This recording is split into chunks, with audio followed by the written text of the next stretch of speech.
তুলসীর গাছ।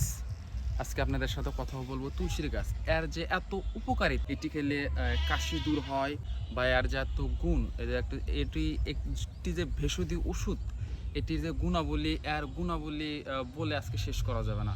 এটিকে আমরা বলতে পারি মহা ওষুধ। ওষুধের যাকে আমরা রাজা বলে থাকি। যাদের ঘা বা পসরারি হয়ে থাকে, তাদের এই ভেষজ গাছ, তুলসীর গাছ তাদের হাতে লাগিয়ে দেওয়া হয়।